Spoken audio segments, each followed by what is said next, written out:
जय श्री राम दोस्तों। अभी हाल ही में सुप्रीम कोर्ट ने एक जजमेंट दिया है जिसमें उसने अरावली पर्वत श्रृंखला को परिभाषित किया है। तो परिभाषा कुछ इस प्रकार है कि जो अरावली की पर्वत श्रृंखला है उसमें जो भी पहाड़ या पर्वत 100 मीटर से ऊंचा होगा उसे अरावली समझा जाएगा, और जो 100 मीटर से या 100 मीटर से नीचा होगा उसे अरावली नहीं समझा जाएगा। अभी हम बात करते हैं अरावली पर्वत श्रृंखला की। तो अरावली पर्वत श्रृंखला जो है वो दिल्ली से स्टार्ट होकर राजस्थान तक है, जिसमें दिल्ली, राजस्थान, गुजरात, हरियाणा लगभग 700 किलोमीटर की रेंज अरावली पर्वत श्रृंखला की है। लगभग छोटे बड़े उसमें 102 पहाड़ हैं जो नामजद हैं, जिनको नाम दिया गया है।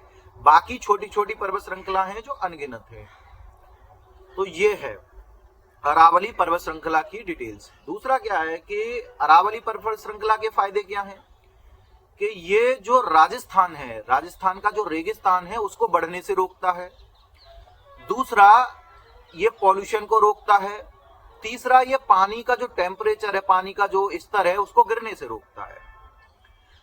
अभी नुकसान क्या होगा, जो ये पर्वत श्रृंखला मतलब जो अरावली पर्वत श्रृंखला है, और ये सबसे पुरानी पर्वत श्रृंखला है, लगभग 302 अरब करोड़ साल पुरानी पर्वत श्रृंखला है।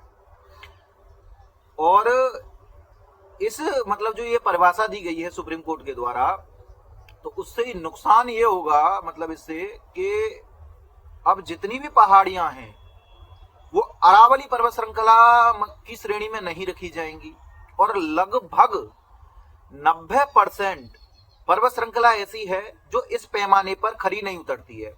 यानी कि केवल 10% ही पर्वत श्रृंखला ऐसी होगी जो 100 मीटर से ऊपर की रेंज की होगी। बाकी 90% लगभग पर्वत श्रृंखला ऐसी है जो 100 मीटर से नीचे की रेंज की है।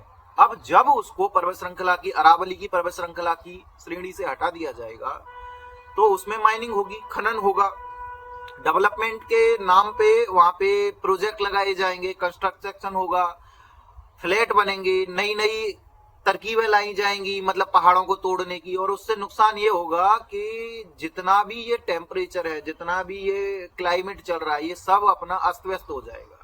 यानी उस पर्वत श्रृंखला का जो प्रभाव है वो दिल्ली एनसीआर तक आपको देखने को मिलेगा। अभी मेरा मोदी जी से ये कहना है, वैसे मैं बीजेपी सपोर्टर हूं, मैंने तीनों बार जो कार्यकाल है मोदी जी को ही वोट दिया है, और मैं उत्तर प्रदेश से हूं तो मैं योगी जी को वोट देता हूं, बीजेपी को ही वोट देता हूं। मैं कट्टर बीजेपी वादी हूं। दुनिया इधर से उधर हो जाए, मैं बीजेपी को ही वोट देता हूं। मेरा केवल मोदी जी से यह कहना है कि मोदी जी, इन जो पर्वत श्रृंखला ये आपने जो इसको श्रेणी से हटा दिया है, और इसके बाद में इसके साथ में जो भी होने वाला है, उसके बाद में जो भी विपदाएं आएंगी उनको हमारे बच्चे, हमारी आने वाली जनरेशन झेलेगी। आप रड़ुआ भड़ुआ आदमी, आपकी तो कोई जनरेशन है नहीं, आप 2 साल 4 साल, ज्यादा से ज्यादा 10 साल, उसके बाद में मर जाओगे, चले जाओगे, कहाँ जाओगे क्या पता। ना ही योगी बाबा के हैं, योगी बाबा से तो खैर कोई लेना ही देना नहीं है। दूसरा, अमित शाह हैं या राजनाथ सिंह हैं, इनके बच्चे भी America, Britain, England, France, German, Dubai वगैरह चले जाएंगे। और इस पर्वत श्रृंखला का जो प्रभाव होगा, उससे जो भी प्राकृतिक आपदा आएंगी उसे झेलने के लिए हमारे बच्चे रह जाएंगे, हमारे चिंटू पिंटू रह जाएंगे। भाई तो ऐसा क्यों कर रहे हो भाई? शर्म आनी चाहिए। आप एक पर्वत बना नहीं सकते हो तो आपको किसने अधिकार दे दिया कि उसको पर्वत श्रृंखला की श्रेणी से हटा दो, या यहाँ पे माइनिंग चलवा दो, यहाँ कंस्ट्रक्शन का काम करवा दो, या यहाँ पे इनको विध्वंस करा दो।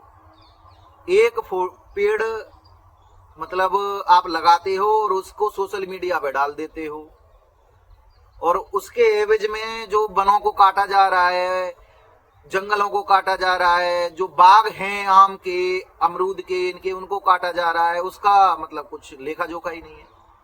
तो इतना भी प्रकृति के उंगली मत करो कि प्रकृति आपकी उंगली करने लग जाए और फिर आपके बवासीर हो जाए। अब प्रॉब्लम यह है कि आप तो उंगली करके चले जाओगे, लेकिन बवासीर जो होगा वो हमें होगा। जो प्राकृतिक आपदा आएगी, जो प्रकृति ऐसी तैसी करेगी, वो हमारी करेगी, आपका तो होगा नहीं कुछ। क्योंकि कितना भी जल्दी कर दे तो भी 10 साल में तो कोई ऐसी प्रॉब्लम आने वाली है नहीं।